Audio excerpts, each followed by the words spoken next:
नमस्कार दर्शक बंधु जय जगन्नाथ। दर्शक बंधु आपण मैंने यही सब बैंक रे खाता खोलिचंती कि कहीं ना यही सब बैंक बंद होगा वर्तमान जाऊँगी।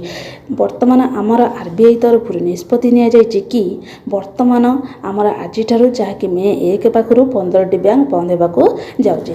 तेबे आपण मैंने निहाती जानिबा दरकार केउं सब बैंक बंद होगा जाऊँगी आ ग्राहक मैंने सेमानक टंका पाइबे कि नहीं, केउं सब असुविधार सम्मुखीन भोगिया पड़ो संपूर्ण विवरणी मु आपण मानक वीडियो माध्यम जणाई देबी। वीडियोटी आरंभ शेष जाए देखंतु आ आपण मानक पई एई जो खबरटी जानिबा निहाती जरूरी। तेबे दर्शक बंधु आपण मानक एतिके अनुरोध वीडियोटी को लाइक करिवे, काहे कि ना वीडियोटी लाइक करिया फଳରେ अन्य मानक पाखरे मध्ये ए वीडियोटी पहुंची परिबा और सेमाने मध्ये वीडियोटी देखिया फଳରେ सेमाने उपकृत होई परिबे। तेबे चलंतु वीडियोटी को आरंभ करिबा। देखंतु दर्शक बंधु वर्तमान आमर आरबीआई तरफ जहाँकि निष्पत्ति नि जाइछि कि वर्तमान आमर आज 15टी बैंक बंद होगा जाऊँगी। तेबे आमर प्रथम प्रश्न रही कि केउं सब बैंक एथिरे अंतर्भुक्त रखा जाइछि, केउं सब बैंक बंद होगा जाऊँगी। देखंतु एठारे आमर वर्तमान सूचना देखि पारुथिबो जे स्क्रीन ने केंद्र सरकार गोटे राज्य गोटे ग्रामीण बैंक नीति अधीन मे 1 तारिख पाखरु 15टी बैंक को अन्य बैंक सहित मिश्रण करने को निष्पत्ति नहीं। ताने से निष्पत्ति नहीं कौन यही 15टी बैंक को बंद करके अन्य बैंक सहित कौन करेंगे ना मिश्रण करेंगे। यही निष्पत्ति से नहीं। यही पदक्षेप द्वारा कौन हम ना सारा देश में ग्रामीण बैंक संख्या बहु परिमाण ह्रास पाइब। जदि यही पदक्षेपटी से नहीं पदक्षेप द्वारा कौन हो पार ना बहु परिमाण कौन हम ना ग्रामीण बैंक गुड़िक कमिज और सरकार लक्ष्य अनुजाई से संख्या 43 ରୁ 28 को ह्रास करने से वर्तमान लक्ष्य नहीं। सरकार वर्तमान निष्पत्ति नहीं कि वर्तमान आम देशर जो ग्रामीण बैंक गुड़िक रही से ग्रामीण बैंक गुड़िक अन्य बैंक सहित मिश्रण करेंगे, जहाँफल कि ग्रामीण बैंक सहित बैंक संख्या गुड़िक कमिज जोटा कि आमर 43 जदि वर्तमान से माने कहते कि लक्ष्य अनुजाई से संख्या जब 43 थी ताने सेटा 28 को ह्रास करदेवे। ताने आपण माने जानले कौन यार मूल लक्ष्य कौन ना जो ग्रामीण बैंक गुड़िक रही से गुड़िक अन्य बैंक सहित कौन मिश्रण होगा जाऊँगी। तापरे एथिरे सब केउं बैंक गुड़िक बंद होगा से होची सामिल माने रखिंट जे केउं बैंक गुड़िक बंद करने को जाऊँगी। देखो एक्स रे चली चर्चा खबर अनुसार यही 15टी ग्रामीण बैंक अन्य बैंक सहित मिश्रण हम।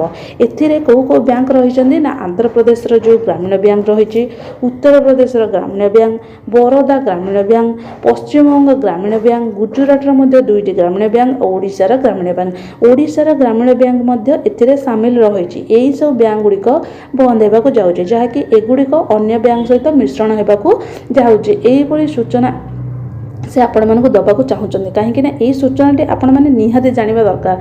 न जानिले आपण मैंने पछरे हैरान हेबे, जहाँफल कि आपण मैंने भावुवे आपणकर टंकाटी चलीज से आपण मैंने चिंतार रे बोली से पूर्व आपण मानक सूचनाटी जन ताने कौ कौ सब बैंक बंद होगा जाऊँगी ना आंध्र प्रदेश ग्रामीण बैंक, उत्तर प्रदेश ग्रामीण बैंक, बरोदा ग्रामीण बैंक, पश्चिमबंग ग्रामीण बैंक, गुजरात दुईटी ग्रामीण बैंक और ओडिशार ग्रामीण बैंक एथिरे सामिल कर प्रत्येक राज्य रे एक ग्रामीण बैंक रहिबाकु योजना करा जायछि, जहाँ से राज्यर समस्त ग्रामीण बैंक को एकत्रित करिबो। ताने प्रत्येक राज्य रे कोन करिवे ना ग्रामीण बैंक रखिबाकु से योजना करिसंती आ सेही राज्यर समस्त ग्रामीण बैंक को मध्ये एकत्रित करिवे। एइटा आपण मान जानले केउ बैंक गुड़िक बंद हेबाकु वर्तमान जाउछि। तापरे एई जो बैंक गुड़िक बंद हबो एहा फଳରେ माने ग्राहक मानक ऊपर कौन प्रभाव पड़ो आ ग्राहक मानकर टंका गुड़िक कौन हेबो।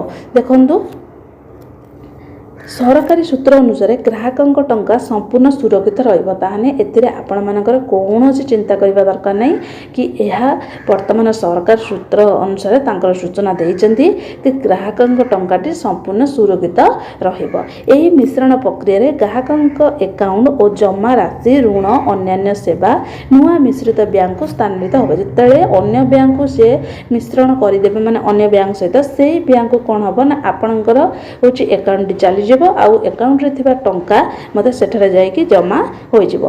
ग्राहक को कौनसी आर्थिक क्षति भोगिबाकू पड़िबो नाही। जदि आपणकर जो टंका रखिचंदी सेतिबे कौनसी आपणकर आर्थिक क्षति हेबो नाही। बैंक शाखा गुड़िक संख्या रे कौनसी ह्रास हेबो नाही, बरं डिजिटल बैंकिंग और ग्राहक सेवार उन्नति हबो। ताने आपण मानकर टंकाटी कौन हबो से आपण मानको कहिदेले कौन हबो ना आपणकर टंकाटी संपूर्ण सुरक्षित रहिबो। आपणकर जो मिश्रण प्रक्रिया रे ग्राहक ଗ୍ରାହକଙ୍କ ଆକାଉଣ୍ଟଟା ଯାଇକି ସେଠାରେ ଜମା ହୋଇଯିବ ଆଉ ହେଉଛି ସେ ବ୍ୟାଙ୍କକୁ ସ୍ଥାନାନ୍ତରିତ ହୋଇଯିବ। ଆପଣଙ୍କର କୌଣସି ଆର୍ଥିକ କ୍ଷୟକ୍ଷତି ହେବ ନାହିଁ। ତାପରେ ଏଇ ଯେଉଁ ମିଶ୍ରଣ ହେବା ଫଳରେ ଏହାର ଉଦ୍ଦେଶ୍ୟ କ'ଣ, କାହିଁକି ଏହି ମିଶ୍ରଣ କରିବାକୁ ଯାଉଛନ୍ତି? କେନ୍ଦ୍ର ସରକାରଙ୍କର ଏହି ନିଷ୍ପତ୍ତି ଗ୍ରାମୀଣ ବ୍ୟାଙ୍କଗୁଡ଼ିକର ଆର୍ଥିକ ଦୃଢ଼ତାକୁ ବୃଦ୍ଧି କରିବ, ସେବାର ଗୁଣବତ୍ତା ଉନ୍ନତି କରିବା ପାଇଁ ଲକ୍ଷ୍ୟ ରଖିଛି। ମିଶ୍ରଣ ପରେ ଡିଜିଟାଲ ଅବସଂରଚନା, ବ୍ୟାଙ୍କଗୁଡ଼ିକର ଡିଜିଟାଲ ଗ୍ରାହକ ସେବା ଅବସଂରଚନା ଅଧିକ ମଜବୁତ ହୋଇପାରିବ। ତାପରେ ଏଇଟା ତ ଆପଣ ଜାଣିଲେ ମିଶ୍ରଣର ଉଦ୍ଦେଶ୍ୟ। ମିଶ୍ରଣର ଉଦ୍ଦେଶ୍ୟ ତାଙ୍କର ରହିଲା ଯେ ବ୍ୟାଙ୍କଗୁଡ଼ିକର ଆର୍ଥିକତା ଦୃଢ଼ତା ବୃଦ୍ଧି କରାଇବ ଆଉ ସେବାର ଗୁଣବତ୍ତା ଉନ୍ନତି କରିବ। ତାପରେ ଅଧିକ ସୁବିଧା କ'ଣ ରହିଛି, ଗ୍ରାହକମାନେ ଅଧିକ ବ୍ୟାଙ୍କିଂ ସୁବିଧା ପାଇପାରିବେ, ଯେପରିକି mobile banking, internet banking, ATM ସେବା, ଏହିସବୁ ସେବା ଗୁଡ଼ିକ ଗ୍ରାହକମାନେ ପାଇପାରିବେ।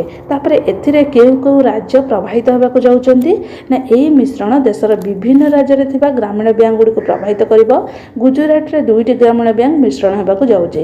ଏହା ବ୍ୟତୀତ ଆନ୍ଧ୍ରପ୍ରଦେଶ, ଉତ୍ତରପ୍ରଦେଶ, ପଶ୍ଚିମବଙ୍ଗ, ଓଡ଼ିଶା, ଅନ୍ୟାନ୍ୟ ରାଜ୍ୟରେ ଏହି ନୀତି ମଧ୍ୟ କାର୍ଯ୍ୟକାରୀ ହେବାକୁ ଯାଉଛି। ପ୍ରତ୍ୟେକ ରାଜ୍ୟରେ ଏକ ଗ୍ରାମୀଣ ବ୍ୟାଙ୍କ ରହିବ, ଯାହା ସେହି ରାଜ୍ୟର ସମସ୍ତ ଗ୍ରାମୀଣ ବ୍ୟାଙ୍କର କାର୍ଯ୍ୟ ପରିଚାଳନା କରିବ। ତାହେଲେ ଆମର ମଧ୍ୟ ଓଡ଼ିଶା ସେଥିରେ ସାମିଲ ରଖାଯାଇଛି, ଯାହାକି ଆନ୍ଧ୍ରପ୍ରଦେଶ, ଉତ୍ତରପ୍ରଦେଶ, ପଶ୍ଚିମବଙ୍ଗ, ଓଡ଼ିଶା ଓ ଅନ୍ୟାନ୍ୟ ରାଜ୍ୟରେ ମଧ୍ୟ ଏହି ନୀତି କାର୍ଯ୍ୟକାରୀ ହେବାକୁ ଯାଉଛି। ତେବେ ଦର୍ଶକ ବନ୍ଧୁ, ଆପଣମାନଙ୍କୁ ଏହି ଭିଡ଼ିଓରେ ମୁଁ ଜଣାଇଦେଲି କି ଏଇ ଯେଉଁ ଆମର ବର୍ତ୍ତମାନ 15ଟି ବ୍ୟାଙ୍କ ବନ୍ଦ ହେବାକୁ ଯାଉଛି, ଏହା ବନ୍ଦ ହେବା ଫଳରେ ଆପଣଙ୍କର ଟଙ୍କାଟି କୁଆଡ଼େ ଯିବ ନାହିଁ।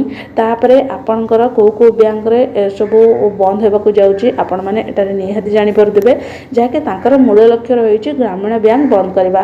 ମାନେ ବହୁତ ଗ୍ରାମୀଣ ବ୍ୟାଙ୍କକୁ ବନ୍ଦ କରିକି ସେମାନେ ଅନ୍ୟ ବ୍ୟାଙ୍କରେ ମିଶ୍ରଣ କରିବାକୁ ଚାହୁଁଛନ୍ତି। ଏଇଟା ହେଉଛି ତାଙ୍କର ମୂଳ ଲକ୍ଷ୍ୟ, ଯାହାକି ଆପଣମାନେ ଏଠାରେ ପୁରା ସମ୍ପୂର୍ଣ୍ଣ ବିବରଣୀ ପାଇପାରିଲେ ଯେ ଆଜିଠାରୁ ଏହି ବ୍ୟାଙ୍କ ଗୁଡ଼ିକ ବନ୍ଦ ହେବାକୁ ଯାଉଛି, ଯାହାକି ଗ୍ରାମୀଣ ବ୍ୟାଙ୍କ, ଆଉ ଏହି ବ୍ୟାଙ୍କ ଗୁଡ଼ିକ ଅନ୍ୟ ବ୍ୟାଙ୍କ ସହିତ ମିଶ୍ରଣ ହେବାକୁ ଯାଉଛି, ଯାହାଫଳରେ କି ଆପଣଙ୍କ ଟଙ୍କାଟି ସୁରକ୍ଷିତ ରହିବାକୁ ଯାଉଛି। ତେବେ ଦର୍ଶକ ବନ୍ଧୁ, ମୁଁ ଆପଣମାନଙ୍କୁ ଜଣାଇଦେଲି ଏହି ଭିଡ଼ିଓରେ ଆପଣମାନଙ୍କର ଟଙ୍କା କୁଆଡ଼େ ଯିବ ନାହିଁ, ଆଉ ଆପଣମାନେ ମଧ୍ୟ ଏହା ଜାଣିକି ଚିନ୍ତାରୁ ମଧ୍ୟ ମୁକ୍ତ ପାଇଥିବେ।